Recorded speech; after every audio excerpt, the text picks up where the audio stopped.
Students, yesterday in supplementary, I started the chapter number 2, The Judgment Seat of Vikramaditya. यह lesson sister Nivedita द्वारा adapted है और इसमें कल लेखिका ने हमें बताया कि हम सब विक्रमादित्य के नाम से परिचित हैं। उनका शासनकाल हमारे देश के इतिहास में एक बहुत महत्वपूर्ण घटना है। इवन विक्रम संवत भी उन्हीं से प्रारंभ हुआ था। स्टूडेंट, आप जानते हैं अभी कौन सा विक्रम संवत चल रहा है?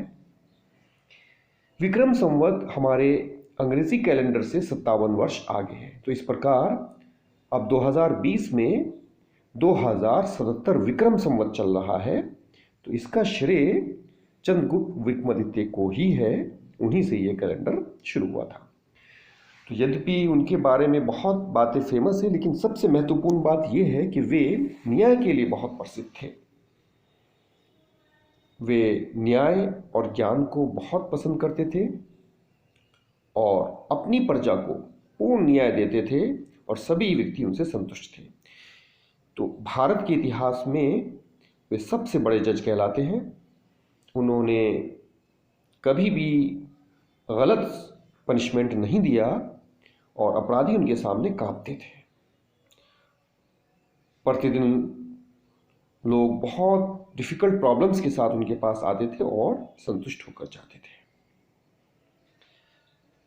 तो भारत में उनके बाद जिस किसी राजा ने बहुत कुशलता के साथ में न्याय प्रदान किया, तो उसके बारे में यही कहा जाता था कि वह ज़रूर विक्रमादित्य के न्याय वाले सिंहासन पर बैठा होगा।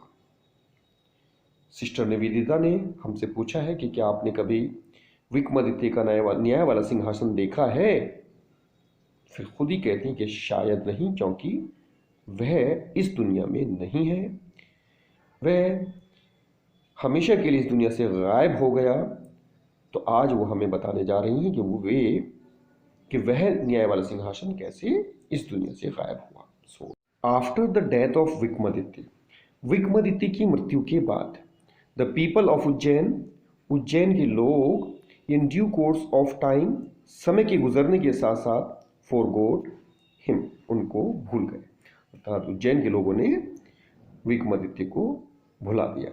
His palace and fortresses were ruined, उनके महल और किले नष्ट हो गए। ruin मीन्स नष्ट होना। द हीप अप ruins, तो वो खंडर में बदल गए। ये सेंस का यहाँ पे निकल रहा है। हैविंग बीन कवर्ड, वो ढक गए। विद ग्रास, घास से। डस्ट, मिट्टी से। एंट्रीज, और पेड़ों से। वर टर्न इनटू ए पास्चर, वे चरागाह में बदल गए। फॉर फीडिंग द कैटल, पशुओं के चरने के लिए। कैटल का मतलब पशु।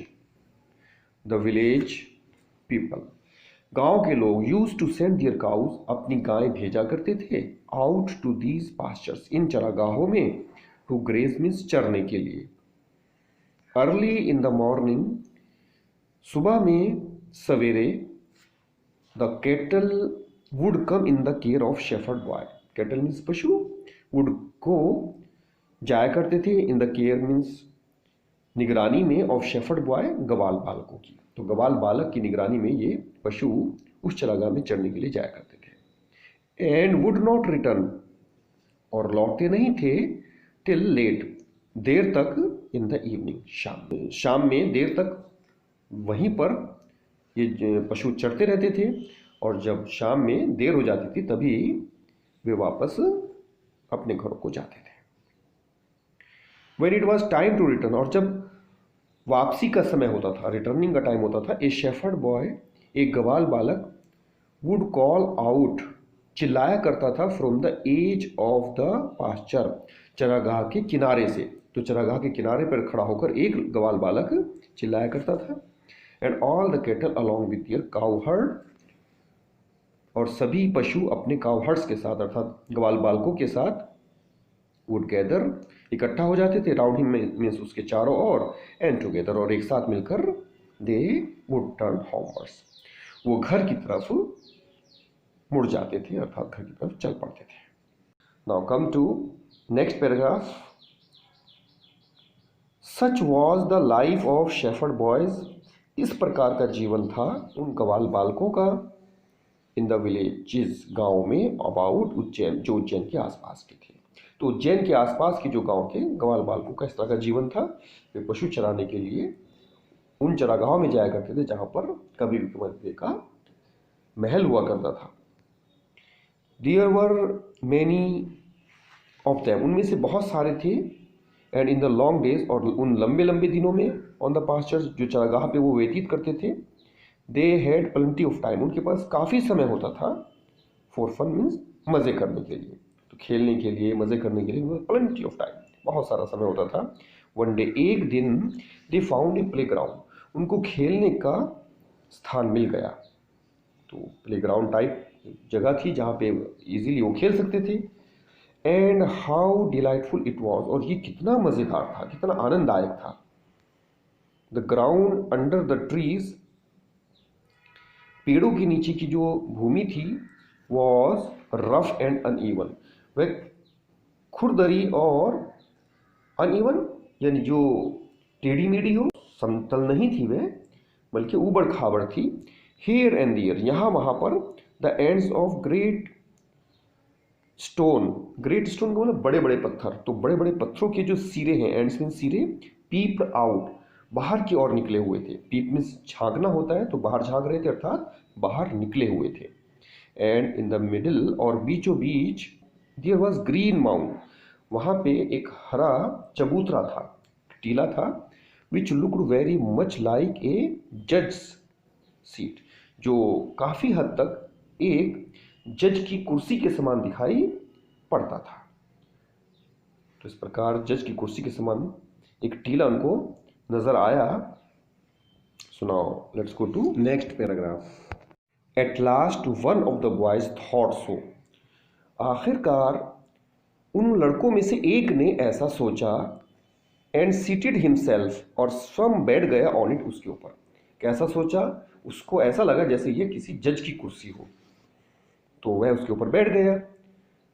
आई से बॉयज, लड़कों मैं कहता हूं, ही क्राइड, मैं चिल्लाया। बी द जज, मैं जज बनूंगा। And you can bring all your cases, और तुम अपने सारे केस, सारे मामले लेकर आओगे। बिफोर मी मीन्स मेरे सामने। And we will have trials, और हम मुकदमा खेलेंगे। ट्रायल्स का मतलब मुकदमा। तो उसने उस कुर्सी के ऊपर बैठकर सभी बच्चों से ये कहा कि हम मुकदमा खेलेंगे, और आपने केस मेरे सामने लेकर आओ। स्ट्रेंथन हिज फेस, स्ट्रेंथन का मतलब होता है सीधा करना, उसने अपने चेहरे को सीधा किया। एंड बिकेम वेरी ग्रेव, और बहुत गंभीर हो गया। ग्रेव मीन्स गंभीर। To act the part of जज, जज की भूमिका अदा करने के लिए, निभाने के लिए। तो जज की भूमिका निभाने के लिए वह बहुत गंभीर हो गया, क्योंकि जज एक बहुत गंभीर व्यक्ति होता है। तो उस लड़के ने भी गंभीरता धारण कर ली, ताकि वह ये जज और वकील और अपराधी का गेम खेल सके। तो इस खेल में वह जज बनकर बैठ गया है। Others saw the fun at once, दूसरे लड़कों को तुरंत इसमें मज़ा आया, उनको अच्छा लगा। एंड विस्परिंग अमंग देमसेल्व्स, और वो आपस में फुसलाने लगे। विस्पर मीन्स धीरे धीरे बोलना, फुसफुसाना। तो अमंग का प्रयोग किया गया है क्योंकि वे बहुत सारे बच्चे थे, जो अगर दो होते तो बिटवीन लगाया जाता, तो दो से ज़्यादा थे, तो इसीलिए अमंग का प्रयोग आपको प्रीपोजिशन में सिखाया जा रहा है। ओके, क्विकली पिकअप, उन्होंने जल्दी से, पिकअप मीन्स किया, सम क्वारल, कोई झगड़ा, उन्होंने आपस में झगड़ा कर लिया। एंड अपीयर बिफोर हिम, और उसके सामने प्रस्तुत हुए। उस बच्चे के सामने सभी अपने इस झगड़े को लेकर आए। ईच ग्रुप स्टेटेड दियर केस, प्रत्येक समूह ने अपने अपने केस के बारे में बताया। यानी उन लड़कों ने आपस में दो ग्रुप बना लिए, और दोनों ग्रुप में आपस में झगड़ा हो गया। झगड़ा करने का उन्होंने एक नाटक किया, और अपने केस को उस लड़के के सामने लेकर आए जो कि जज बनकर बैठा हुआ है।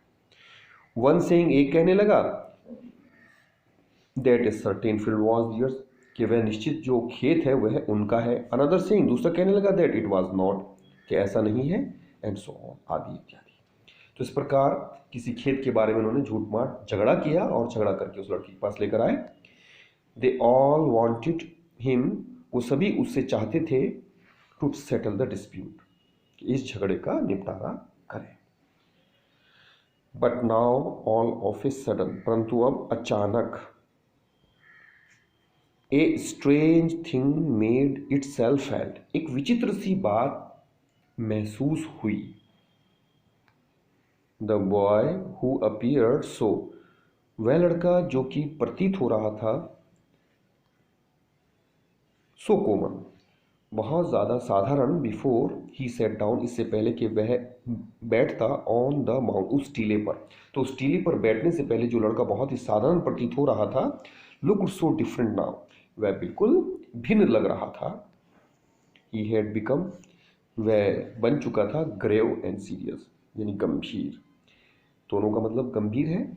एंड हिज टोन, और उसकी जो आवाज़ है, एंड मैनर, और उसका जो तरीका है, वर सो स्ट्रेंज, वो इतना विचित्र हो गया था, एंड इम्प्रेसिव, और प्रभावशाली, दैट मीन्स की the rest of the boys, और जो लड़के थे वर ए लिटिल फ्राइटन, वो थोड़ा सा डर गए।